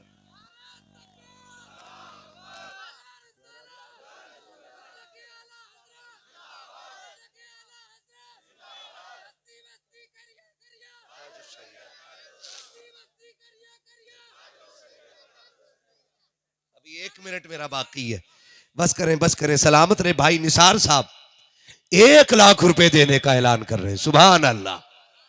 भरे समंदर सूखते नहीं, देने वाले कभी चूकते नहीं है, जिसमें एक लम्हे की भी तवक्को नहीं है रहने की, उसमें 50 लाख लगा करके सजा के मौलाना को बाथरूम दिखा रहा, जाके देखिए अच्छी बनी है।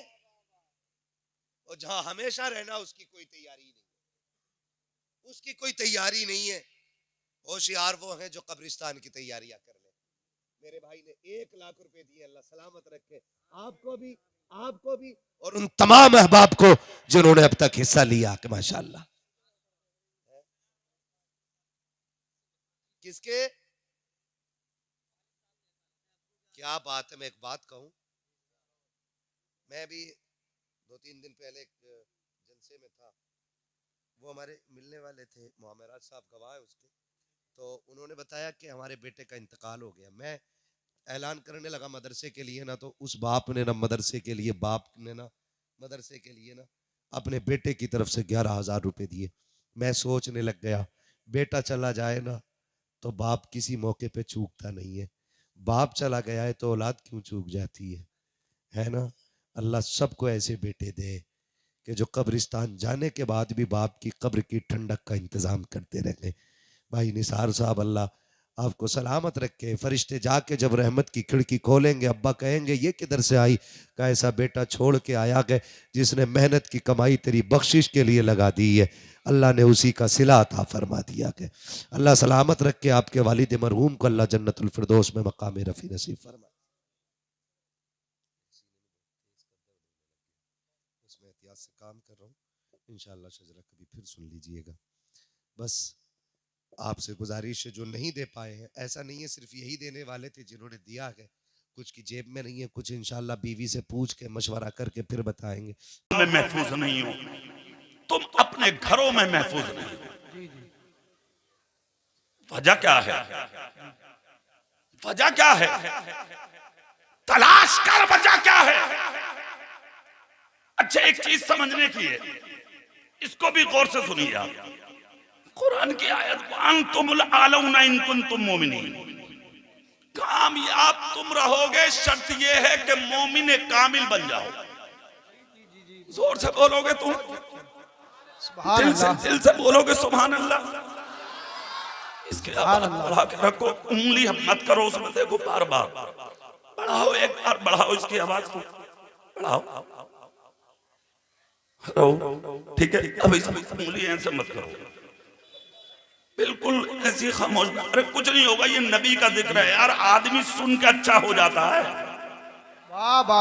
ये तो तुम्हारा माइक है, बस ऐसी रहने दो, ठीक है। हमें पता लग जाता है जब उंगली करते होते, ठीक है। अब इधर देखें आप, कुरान क्या कहता है, इज्जत है ईमान वाले के लिए। सवाल ये है कि अल्लाह का वादा, अल्लाह सच्चा है,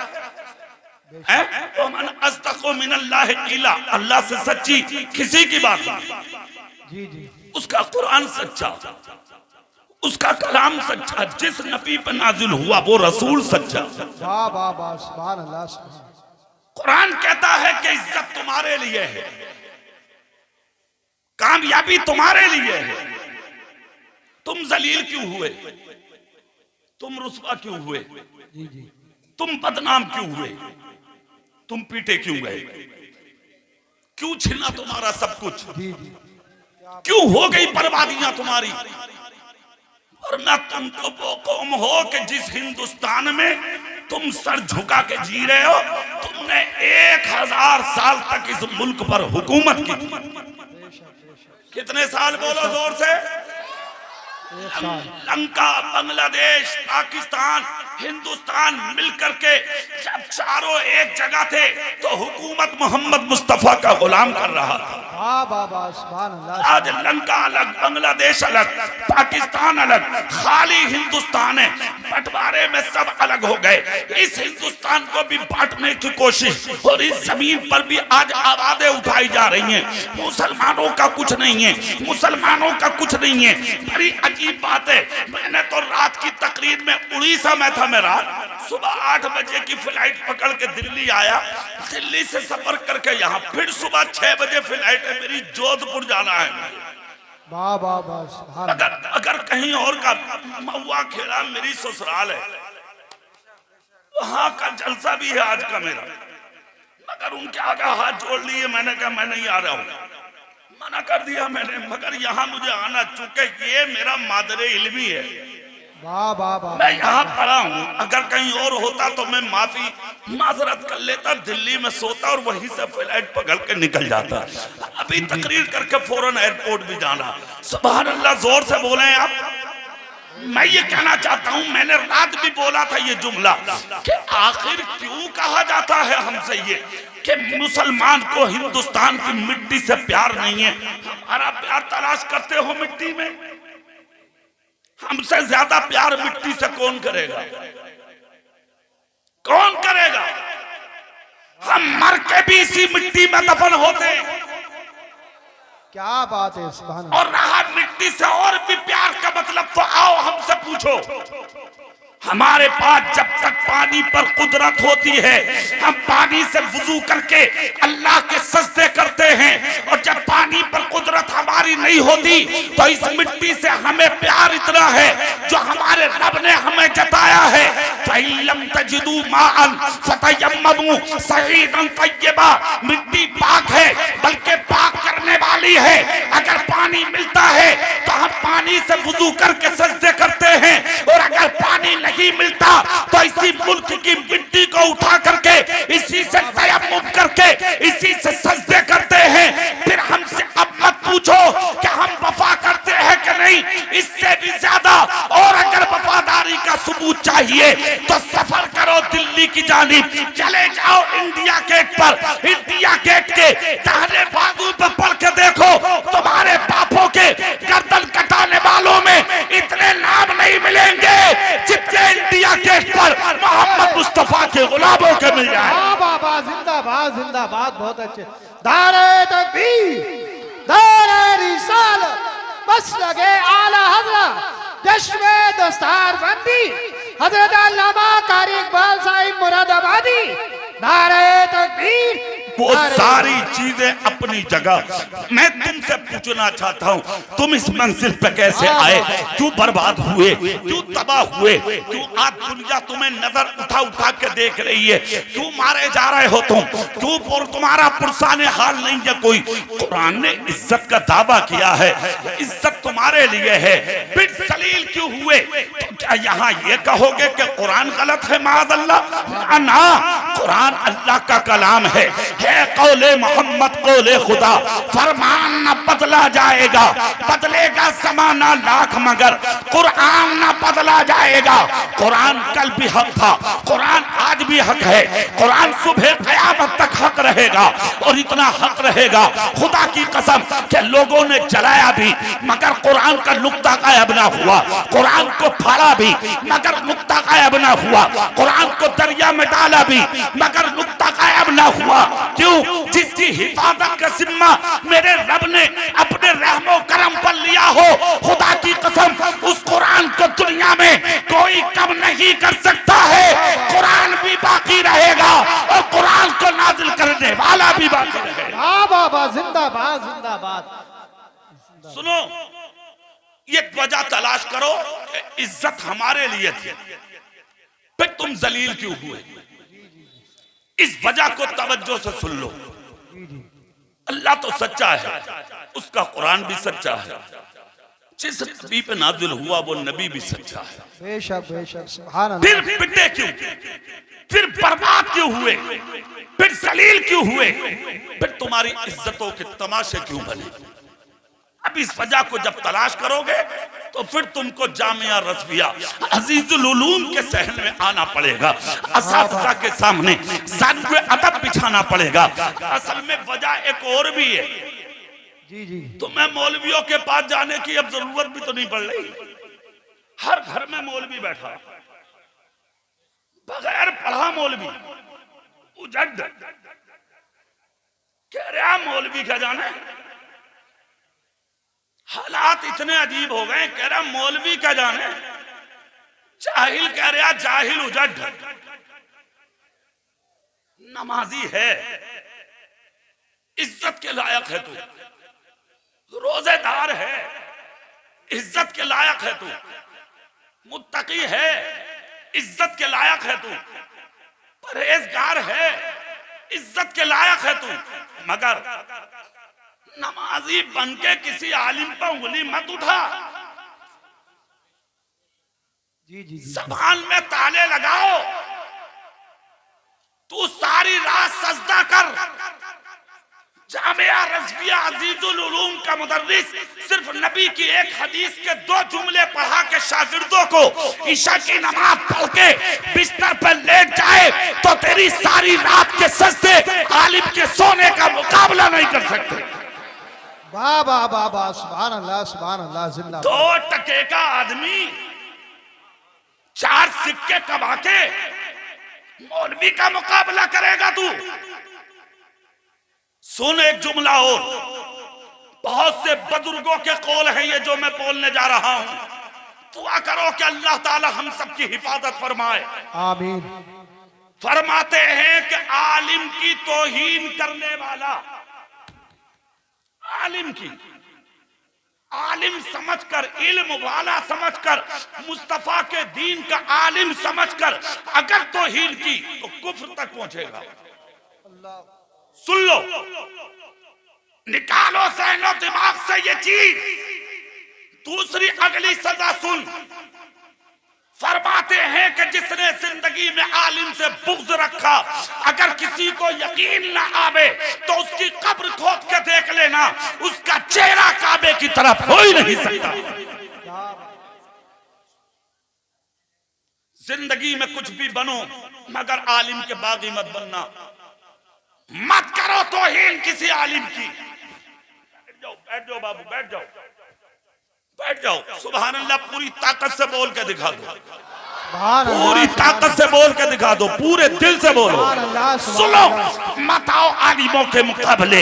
यही वो जमात है जिसके ताल्लुक से मुस्तफा ने फरमाया था, अगर तुम्हारा जी चाहा करे हम अपने नबी को देखेंगे तो अपने जी भर के आंखों से अपनी मस्जिद के आलिम का चेहरा देख लेना। जिसने आलिम का चेहरा देख लिया उसने मुझ मोहम्मद का चेहरा देख लिया। वाह वाह वाह वाह, सुभान अल्लाह। आलिम की शान। तो सुनो, आलिम के पास आना पड़ेगा।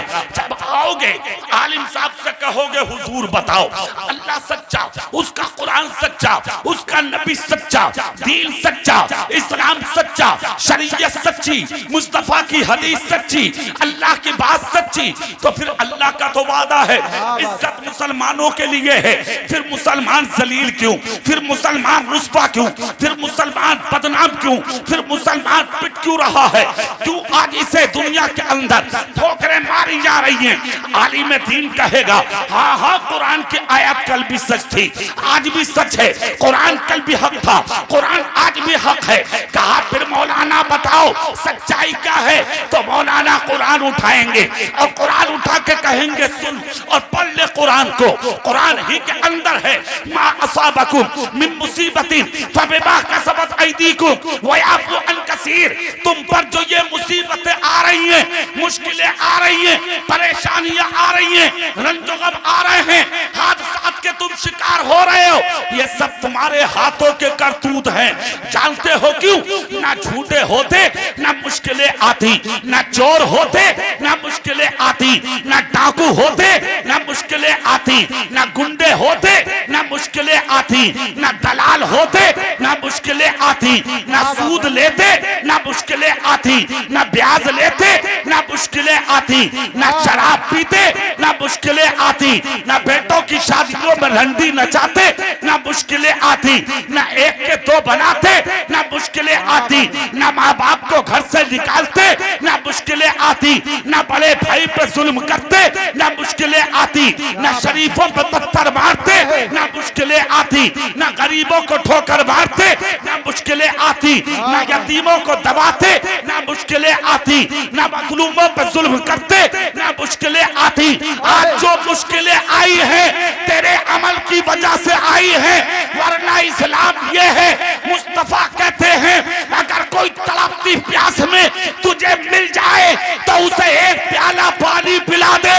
कयामत के दिन तेरा हाल ये होगा कि दुनिया जन्नत तलाश करेगी और मेरी शफाअत एक प्याला पानी पिलाने वाले को तलाश करेगी। नारे तकबीर, नारे रिसालत, मसलके आला हज़रत, चश्मे दस्तार बंदी, जिंदाबाद जिंदाबाद।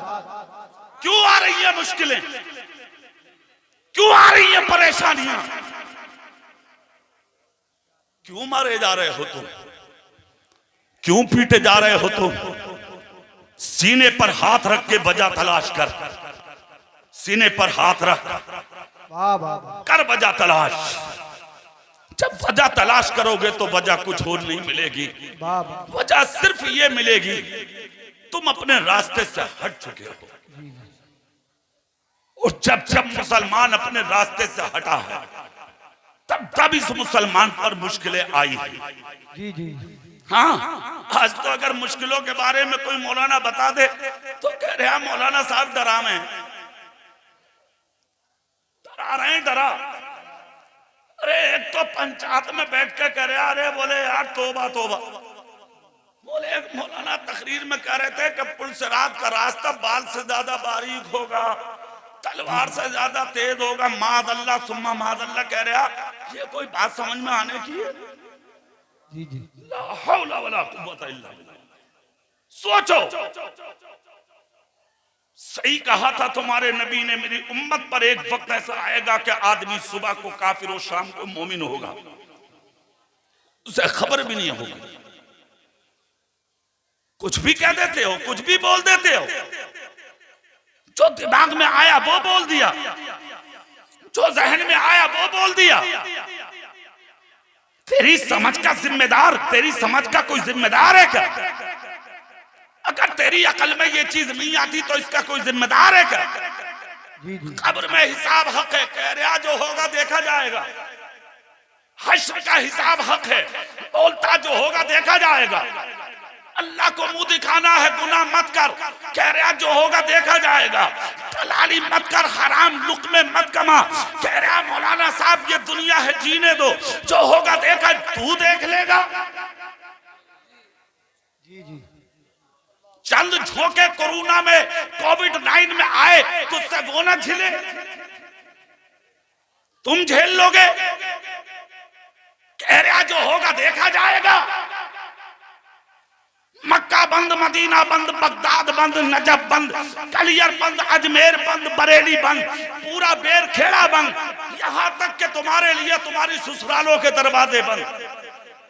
जी जी सब परेशान, बीवी ससुराल में और खुद बैठा अपने घर में, फोन करके कह रहा खांसी हो रही है, तबीयत ठीक ना, अब तो आ जा।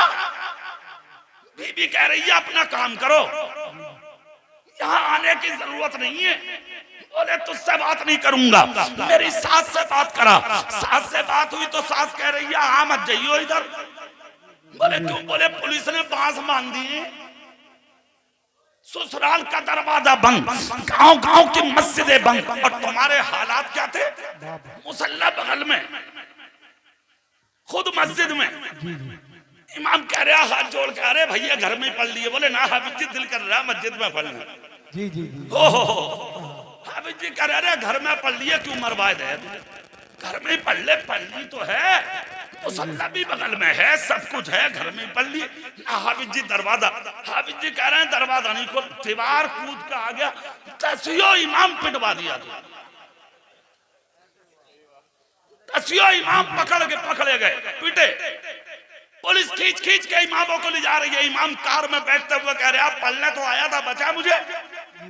कह रहा हाफिज जी चलो अल्लाह मालिक है तुम्हारा भी। मरवा दिया तुमने, बात नहीं आए। आज भी तो वही मस्जिद है, अब क्यों नहीं है आता नमाज के लिए? आज भी तो वही मदरसा है, अब क्यों नहीं आता तालीम के लिए? आज भी तो वही खानकाएं हैं, खाली पड़ी हैं, अब क्यों नहीं आता बुजुर्गों से मिलने के लिए?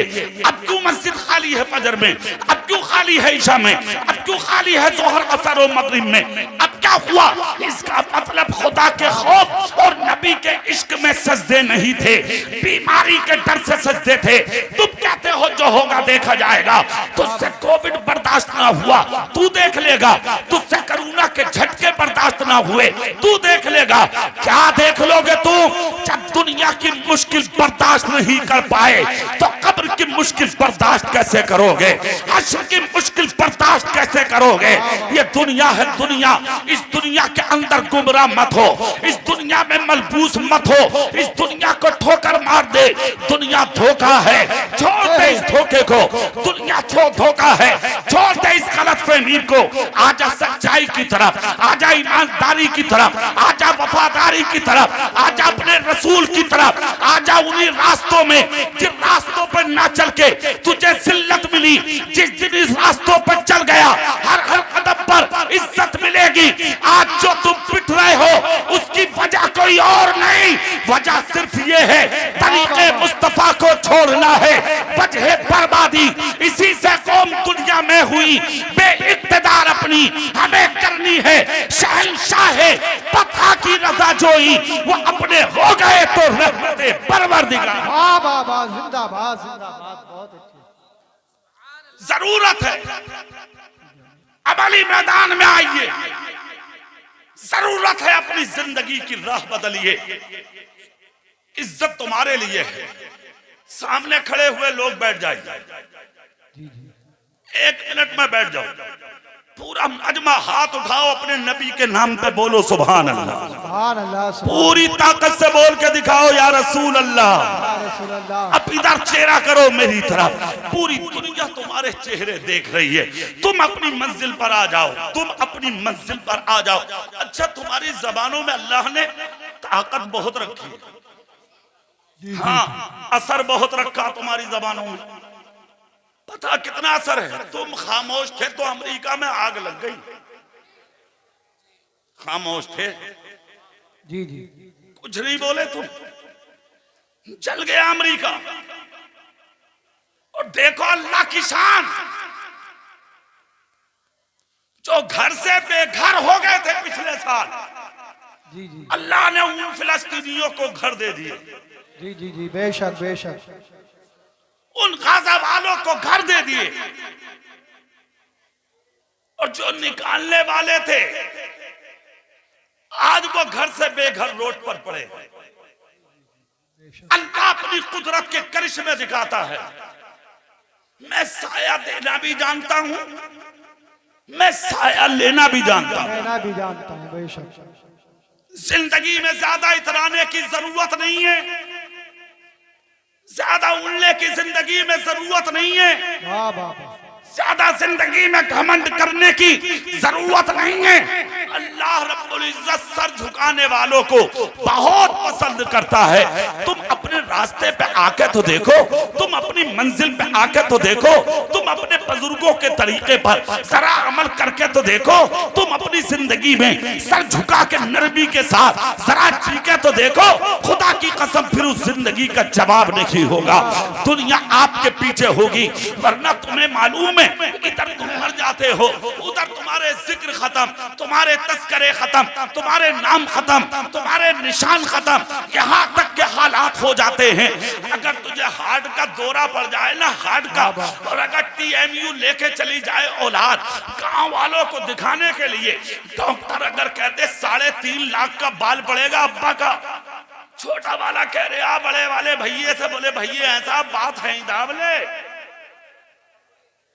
बोले अब्बा ही तो मर जाएंगे, 3.5 लाख कहां से लागा बात दावले। बोले यार गांव में क्या करेंगे, बोले कुछ नहीं, ये कह देंगे अब्बा को गैस बन गई।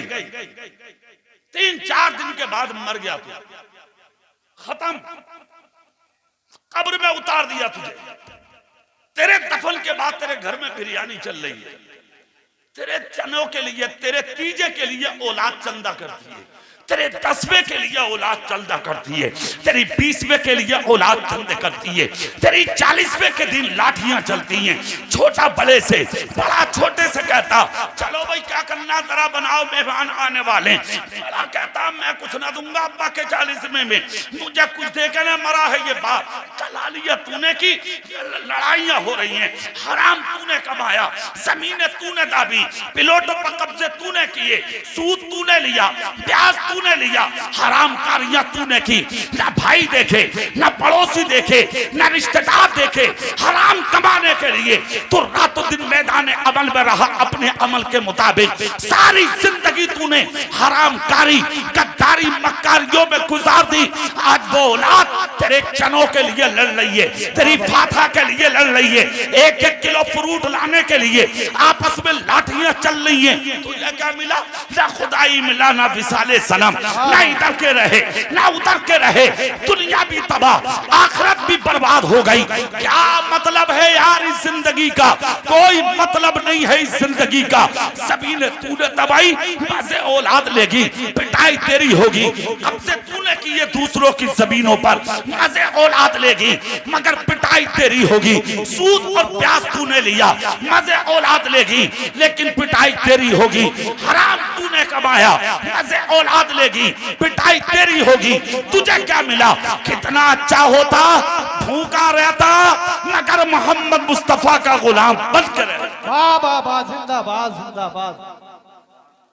कोई मतलब नहीं जिंदगी का, कोई मतलब नहीं है इस जिंदगी का। असल जिंदगी की चीज का नाम है जानते हो? असल जिंदगी चीज का नाम है कि तुम मर जाओ, तुम्हारा जनाजा उठ के पूरी बस्ती हाथ उठा के तुम्हारे लिए दुआएं करती रह जाए। हाथ तो जनाजों में मुंह दिखाने आ रहे हैं लोग। हाँ, प्रधान मर गए, नंबरदार मर गए, मुखिया मर गए, बहुत बड़ा गुंडा था, लुच्चा था, बदमाश था, खानदान वालों को मुंह दिखाने आ गए लोग। लेकिन याद रख, तुम कितने बड़े गुंडे हो, बड़े बड़े गुंडे और लुच्चे जिनकी मूंछों पर चिराग जलते थे, जिनकी लाठियों से धुएं निकलते थे, आज उनकी कब्रों के निशान खत्म हो गए। उनकी कब्रों पर धतूरे खड़े हैं, कुत्ते पेशाब कर रहे हैं उनकी कब्रों पे, कोई देखने वाला नहीं है। अगर खुदा की कसम, जिन्होंने झोपड़ी में रह के अपनी जिंदगी को बसर किया, गरीब रहे मगर नबी के रहे, भूखे रहे मगर नबी के रहे, प्यासे रहे मगर नबी के रहे, गुर्बत में जिंदगी गुजारी मगर नबी के रहे। खुदा की कसम, आज भी सैकड़ों बरस हो गए, तुम सो के भी नहीं उठते, उनके मज़ारों पे हजारों लोगों की भीड़ जमा हो जाती है। किस लिए जमा हो जाती है?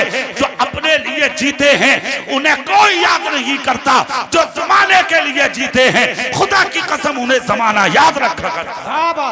नारे तकबीर, नारे रिसालत, बस लगे आला हज़रत, जश्न दस्तारबंदी, उलमाए सुन्नत, हज़रत अल्लामा कारी इकबाल साहिब मुरादाबादी। ये जिंदगी 4 दिन की है, पता नहीं किस कदम पर, किस जगह पर मौत आ जाए। हमें तो मरना है, हमें तो जाना है, आपको तो दुनिया से जाना है। तो फिर जब जाना ही है, ये अटल फैसला, कंपलसरी फैसला, एकदम क्लियर फैसला कि मरना है, तो फिर अपने सीने से घमंड दूर करो, अना दूर करो, तकब्बुर दूर करो। दूसरा एक पैगाम और दे रहा हूं, उसको भी सुन लो। बेशक, सुभान अल्लाह सुभान अल्लाह। आपस के झगड़े खत्म कर दो, ऊंच नीच मिटा दो, इसलिए कि इस्लाम दुनिया में ऊंच नीच मिटाने ही आया था। वाह वाह वाह, बेशक, सुभान अल्लाह। तुमने ऊंच नीच को दुनिया के अंदर ला के बीच में रख दिया। ये फला बिरादरी, ये फला बिरादरी, ये फला लोग, ये फला लोग, ये हमारी मस्जिद, ये हमारी मस्जिद, ये हमारा मदरसा, ये हमारा है। पागल हो गए हो तुम, तुम्हारी मतें मारी गई हैं। कैसी बिरादरी, कैसा ऊंच नीच, कैसा मोहल्ला, कैसा कुनबा, कौन सा खानदान, क्या साबित करना चाहते हो? वाह वाह वाह, सुभान अल्लाह सुभान अल्लाह। हमारी बिरादरी का नाम है मुसलमान। जोर से बोलो, अरे दिल से बोलो सुभान अल्लाह। हमारी तुम्हारी बिरादरी का नाम है मुसलमान। कोई ऊंच नीच नहीं है, कोई बिरादरी नहीं है, ये फला बिरादरी, ये नीची है, ये ऊंची है। क्या सनद है तेरे पास? क्या बात है, सुभान अल्लाह। कौन सी सनद है तेरे पास कि तेरी बिरादरी ऊंची है? आ कुरान के पास, फैसला कुरान करेगा। कुरान तू बता कौन ऊंचा है, कौन नीचा है?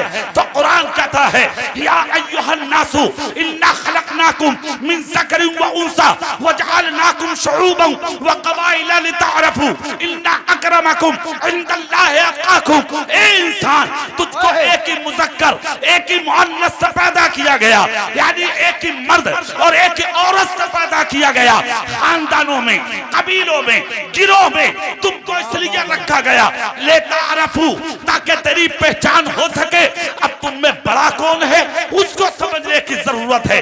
तुर्क बड़ा है, शेख बड़ा है, सैफी बड़ा है, तेली बड़ा है, कस्साब बड़ा है, कौन बड़ा जुलाहा या अंसारी बड़ा है?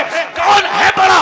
अब कुरान से फैसला कर। किसी गांव के मुखिया से मत पूछ तो कुरान कहेगा इन्ना अकरमकुम इंदल्लाहि अतकाकुम।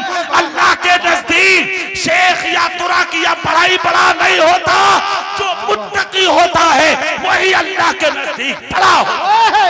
नारे तकबीर, नारे रिसालत, मसलके आला हज़रत, चश्मे दस्तरबंदी। तुम आपस में बट रहे हो, इन तमाम चीजों को अपने सहनो दिमाग से निकाल के बाहर कर दो। ये जो भरा पड़ा है ना दिमाग में कदूरत, इस कदूरत को निकालो दिमाग से। अपना दिमाग साफ करो, अपना दिल साफ करो और मुसलमानों के लिए आईना की तरह बन जाओ, आईने की तरह बन जाओ, साफ बन जाओ, सुथरे बन जाओ, शफाफ बन जाओ, आईने के मानिंद बन जाओ। ऐसे बन जाओ कि जब किसी एक के सीने में झांक के देखा जाए तो दूसरी तरफ मोहम्मद मुस्तफा का गुलाम ना हो। जिंदाबाद जिंदाबाद जिंदाबाद। बहुत अच्छे। क्यों है ये झगड़े? क्यों है ये फसाद?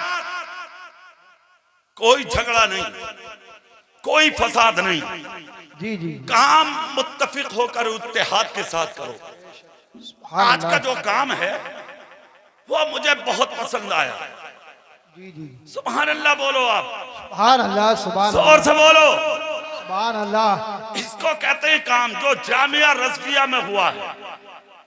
तकरीबन 1.5 लाख रुपया अल्हम्दुलिल्लाह मदरसा हादा के लिए आप लोगों ने पेश कर दिया। बेशक बेशक। अच्छा, एक ने दिया, सुभान अल्लाह। आज के भाई ने। अरे यार क्या बात है, माशाअल्लाह, अल्लाह उम्र में बरकत दे। आमीन। अब अल्लाह ही जाने, मेरी समझ में ये आया, मैं यही बोल दिया। कितना आया जब एक आदमी ने इतना दिया, फिर एक ने 25, फिर कितना कितना लोगों ने दिया। ये काम है। 80 भी दिए किसी ने, ये काम है। जी जी जी। सुभान अल्लाह बोल के दिखाइयो, जरा जोर से बोलो सुभान अल्लाह। सुभान अल्लाह, सुभान अल्लाह। तकरीबन 8.5 लाख रुपया आ चुका मदरसे के लिए। वाह वाह वाह, जिंदाबाद। हाँ, ये है काम, ये है काम। ये कोई काम थोड़ी है जुम्मे की नमाज पढ़ने जा रहा तो नमाज में नियत नहीं है। मस्जिद की गुल्लक देख रहा कितने पैसे आ गए। जी जी जी जी, क्या बात। हाँ, सही बता रहे। अरे कुछ लोग तो गुल्लक को दावे पड़े। हाँ, मुरादाबाद में एक मुतवल्ली मेरे पास आ गए। मेरा तो पट्टा कटा हुआ है मुरादाबाद में। अक्सर मस्जिदों में तकरीरें होती हैं मेरी। जब जुमे के दिन फ्री होता हूँ तो किसी भी मस्जिद में लोग मुझे ले जाते हैं तकरीर करने, में चला जाता हूँ। और 15 साल से एक ही मस्जिद में जुमा पढ़ा रहा हूं मैं। जी जी। वहाबियों के मुंह पे मरकज जो है वहाबियों का, उसके सामने कादी वाली मस्जिद में 15 साल से फी सबीलिल्लाह 15 रुपए नहीं लिए आज तक मैंने। जी जी जी। सुभान अल्लाह बोलो। सुभान अल्लाह। अरे कुछ तो दुआ करो, आमीन तो बोलो। अल्लाह आमीन। सुनो, एक मस्जिद में मुतवल्ली साहब मुझे ले गए जुमा पढ़ाने।